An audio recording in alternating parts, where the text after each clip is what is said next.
Conflict is inevitable. Whether it's with a roommate, colleague, or a family member, something, somewhere, sometime is going to cause conflict to arise.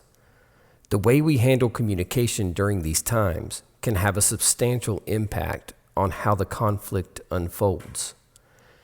In this video, I'll go over 3 communication habits that exacerbate conflicts, 3 that can help facilitate a resolution to conflict, and 5 tips that will help you avoid getting caught in dysfunctional conflict communication cycles.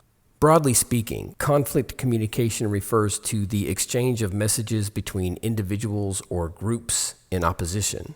Opposition can stem from differing opinions, needs, values, perceptions, etc. It can range from small-scale conflicts like a disagreement between roommates over chores to very large-scale geopolitical conflicts over international policies. Whatever the case, the essence of what we are calling conflict communication lies not in the scale of disagreement, but in the interplay of messages that can either escalate the conflict or move it closer to a resolution.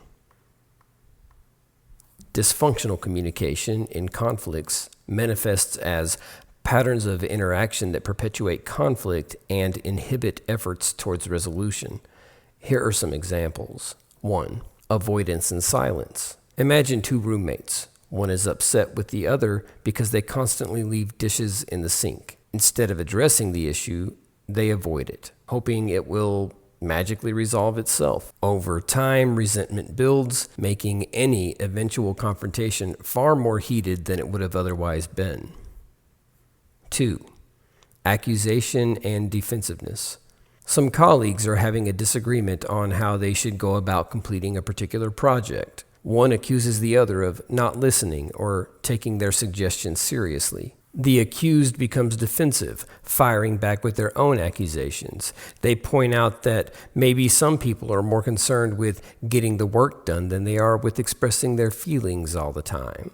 Neither person feels heard. The issue remains unresolved. And worse, they now have the added tension of having offended one another. 3. Assumptions and misunderstandings. You receive an angry text message from a friend.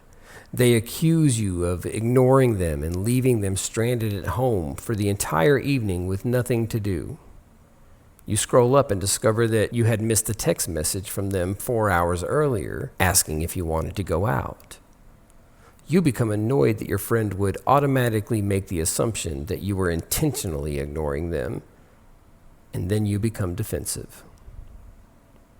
Functional communication habits center understanding, promote resolution, and foster growth and closeness in relationships. Some of these habits include 1.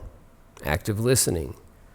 This involves fully concentrating, understanding, and responding to what the other person is saying. Active listening is other-centered communication. If colleagues in a disagreement would take the time to genuinely hear one another's concerns instead of becoming defensive, they could improve their working relationship and likely complete any project more efficiently. 2. Open dialogue and feedback. If the roommates mentioned earlier had engaged in open dialogue, they would have each felt safe to share their individual perspectives without placing blame. In an open dialogue, people actively listen to one another and offer and seek feedback, fostering collaborative atmospheres rather than an atmosphere of isolation based on avoidance and silence. 3. Clarity and verification. Assumption is often the enemy of truth. In the text message scenario, it would have been more productive to send a message that says something like, "Hey, did you get my text message earlier?" Or, I don't know, you could even pick up the phone and make a call before 4 hours passes, just to make sure your friends know you want to go out. Whatever the case, a better communication habit is to seek clarity rather than allow a simple misunderstanding to get blown out of proportion. Now, here are some tips for avoiding dysfunctional cycles in conflict communication. 1. Stay present and remain mindful. Address issues as they arise. Don't let them fester or escalate. Remain mindful about the potential for silence to foster conflict. 2. Avoid blame language. Try using I language instead of you language. Rather than saying, "You always ignore my suggestions," try, "I feel overlooked when my suggestions aren't considered." Also, instead of saying, "You forgot our date, didn't you?" try saying, "Can we talk about what happened with our date?" 3. Seek understanding. Before formulating any response in your head, genuinely listen to the other person's perspective. 4. Take breaks if needed. If emotions are running high, it's okay to pause a conversation and return when both parties are feeling more calm. And 5. Seek mediation. Sometimes a neutral third party can help navigate particularly challenging conflicts.